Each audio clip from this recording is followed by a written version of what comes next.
First of all, I'd like to say thank you for everyone who made this possible. To win an Oscar is an amazing thing. And I'd like to first of all thank my parents, and they're gone now, and my siblings, and of course my wife Vic, and Andrea Young, who helped make this such a great success, and my co-author Edward Frenkel. It's a great honor. Thank you all. I forgot the text. Yeah. Can I go get it? Yeah.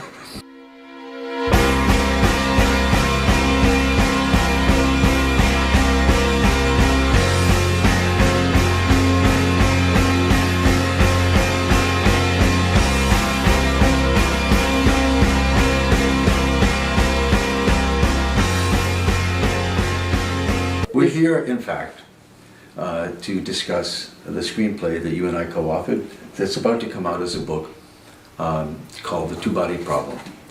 And there it is. The first thing to talk about is, how did we ever get to do this project?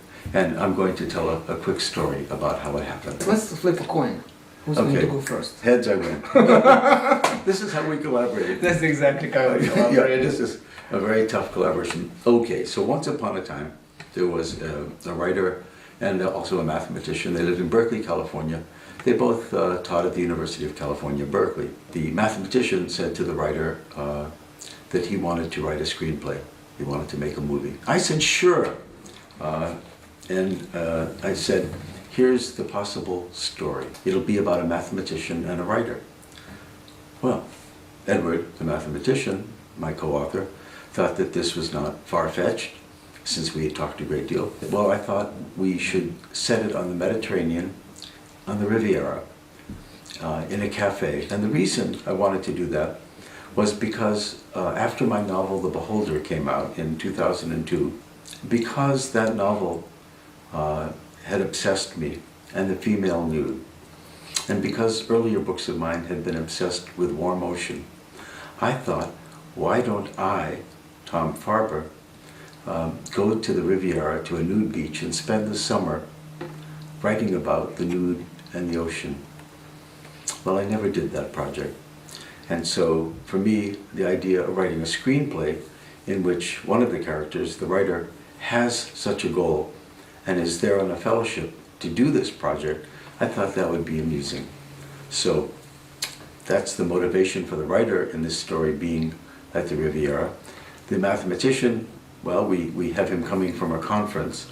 He's on vacation briefly. The two men happen to meet in a cafe, and a beautiful woman walks by in a bikini. The two men exchange knowing glances of admiration, and they begin to talk. And so my notion was that the rest of the film would be about their conversations about their life and their art, their passions, their love of women, their troubles with women, and that the whole thing would take place in a day and a night.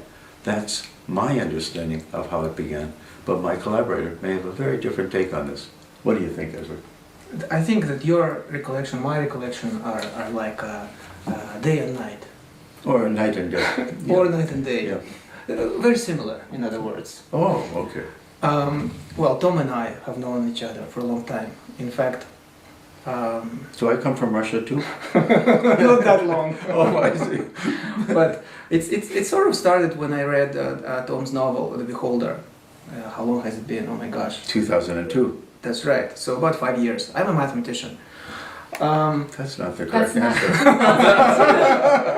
Very good, Edward. I knew I was here to help you. That's right. So, and I remember reading that novel, and it really was is and still is one of the most fascinating books I've ever read. And This is unprompted, this praise, and I just want to mention, Edward, there'll be a test on my novel later. a quiz, Yeah. a pop quiz. Yeah. And so I read it, and basically in one sitting I couldn't put the book down. You know, it sounds like a cliche, but it's true. A really wonderful, wonderful novel. And after that, I told Tom about this, and since that time, basically, we would often meet and talk, and here on Virginia Street, by the house, On the Virginia Street Riviera. on our Virginia Street Riviera, and our Virginia Street office. Yeah. And so we would talk very much about the kind of things that the two characters in our screenplay, Richard and Philip, would talk about life and relationships and love, and about science and art, and how do they matter in our lives? How do they matter? How do they define who we are? How are we different because one is an artist and one is a scientist, and so on. And so what happened about a year and a half ago, when it was January of 2008, I just came back from Paris after about 4 months in Paris. Wait a minute. It would be January 2009. That was another test. Are you lucky to have me around? Okay. I do the higher math. That's right. Or actually, I do the lower math. 2000. Has it been already? Yes, 2009. That's right. And so 2009, January, and I come back from Paris. And while in Paris, I got this idea that I want to write a screenplay. And briefly, I collaborated with another mathematician, colleague of mine in Paris. And we had this idea of writing a screenplay about two mathematicians who talk about math and also, about life and love and so on. That project didn't go very far, but the important point was I started writing and I kind of broke that barrier. And then when I came back, I told Tom about this. And then suddenly it sort of dawned on me, wouldn't it be marvelous to write a screenplay with him? But I was a little scared to suggest it to him first. And then when he said yes, I was absolutely delighted, because for me to collaborate with such a wonderful writer, especially for my first work of fiction, essentially. I remember Edward said that he would pay me $150,000 for the first draft. And I said, I'll talk to my agent and get back to you. But I'm sure that the pleasure of our collaboration was so much more than that. Priceless. Priceless. Yeah. And then he had this idea that why don't we place them on the beach in the Riviera? And I thought, what a marvelous idea, Because you've been there too. Because first of all, I've been there. I'm a big fan. Yeah. And also, I was imagining that moment when, of course, when we will start making the film. Yeah. Of going out there and doing the casting on the beach in this beautiful environment. Part of our agreement, and I want to reiterate this so that Edward doesn't forget, part of our agreement was that that Edward wanted to play the mathematician character in the movie. I did not want to play the writer, because the writer is actually 20 years younger than I am now. 20 years older. Yes, that's right. I'm 21. But George Clooney can play me. That's okay. George, that's a possibility. George, if you're there, if you're listening, if you're listening. But in any case, I said I would be in charge of casting the female characters, and I hope we've settled that point that I'll be able to. I'll be assistant caster. You can see how collaborative our entire venture is. Okay, so there we are. And so then, there we are. So wonderful, a mathematician and a writer sitting at adjoining tables on the Riviera, and a beautiful waitress wearing high heels and a bikini comes up to take their orders. And now, go. And I thought that was the end of the movie. I said, the short. Edward, that's great. You wanted the short movie. That's a 1 minute short. But Edward said, no, we should persist. We should actually write something. And I thought we had written enough.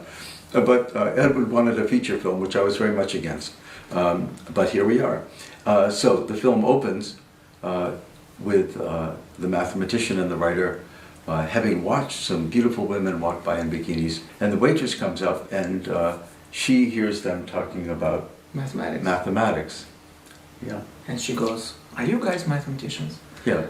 This has never happened in life to anyone.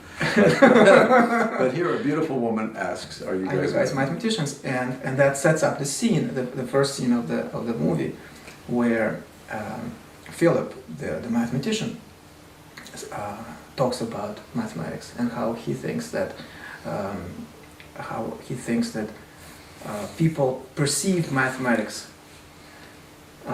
in a way which doesn't quite reflect the reality. But it isn't just their idea of mathematics, it's their idea of mathematicians as human beings. That's right. So this idea of mathematics being a dead subject, a boring subject, and the idea of mathematicians as being the social misfits, and which I personally find to be totally wrong. And for me personally, writing this was motivated to a large extent by the desire to sort of set the record straight. And can't you set the record straight by just who you are? That's a very good question, and I do that every day. You do that on a one-on-one situation, or perhaps it's one-on-two. I don't We don't want want to to go preclude you. Yeah, well, let's not go there. But you wanted to do this for a mass audience. For a mass audience. At some point, in the dialogue, Philip, the mathematician, says to the writer, he says, some of the work I do may only be understood by maybe 10 people in the world. How wonderful would it be to write something which 10 million people would be able to understand and appreciate? And maybe it will resonate with them in some way. So this was something which I've always wanted to do, and I always consider that to be a really fascinating area, which being a mathematician, you don't immediately have this connection. Right. And writing, I always sort of envied writers, and artists, that they are capable to connect with much wider audience. It turned out to be, as they say, a double-edged sword. How so? Well, I have a teleprompter for my lines. well, in mathematics there is, in some way, there is only one truth, and which we all try to discover. So let's say if I write a mathematical paper, there are only so many ways to write it. And if my theorem is correct, then there is essentially only one way in which people can understand it. Not so in the arts. Right. There are as many points of view on a work of art as there are viewers or readers. Yeah. And this was something which I started gradually discovering with people reading the script, with people watching my short film, that first of all, it's, unlike mathematics, it's something which is accessible to more people, and that everybody thinks that they can have an opinion. Can and should have an opinion, And perhaps many of them also feel they should express it. Oh, absolutely. Yeah. About my mathematics, sometimes only 10 people in the world might have an opinion, And you could prove and they it. would be reluctant oftentimes to express it. I'd like to talk for just a moment, Edward, about my relationship to the script and the subtle mathematics contained in the script. First of all, I tried to eliminate all references to mathematics in the script, and was unsuccessful, I might add. The reason is not because I have a prejudice against mathematics of the kind Or that, mathematicians. yeah, the kind of thing that Edward is up against, but rather that I only went as far as second year algebra in high school, and had to crib the answers from my girlfriend who sat next to me, for all of which I'm very sorry. Shame on you, as Richard would say in the script. But there it is. It's a root truth. So that even now there's a lot in the screenplay that I just don't really understand. And But I'm working on it. Yeah, but Every day, little by little, we try to. Yeah. So that said, that's kind of a full. So it's kind of a disclaimer that you do not bear any responsibility for the math. That's right. Yeah, the math is your burden. Yeah. I believe you. I gladly accept it. Yeah. But when I say that we started working in 2008, that makes you a little bit worried about the math in No, as I said, lower math is my forte. Higher math is his forte, and that's how we collaborated on the math part. Right? Although I must say that you're not a total stranger to mathematics, because if I recall correctly, one is the loneliest number. One is the loneliest number. That's Didn't right. I say that? Yeah. That's what Richard says. That's right. So occasionally I can come up with something to do with mathematics. But also in your novel, Curves of Pursuit, if I remember correctly, one of the characters discusses the mathematics of the spiral that a football makes. Yeah, inscribes. So, inscribes. Yeah. Right, and so that the character is kind of trying to find mathematical theory of that. Why the spinning helps the football. He's speculating on the physics of passion. He's having trouble with his wife, so he's looking to see if physics can help him describe passion's duration. So yeah, I've played with math, but as metaphor. And what Edward does is about truth and beauty. In that. One of the questions that people ask is the different mathematical ideas and concepts that are in the film. How do we choose them? How do we get to use those? Where did they come from? Yeah, where do they come from? They come from God, some people.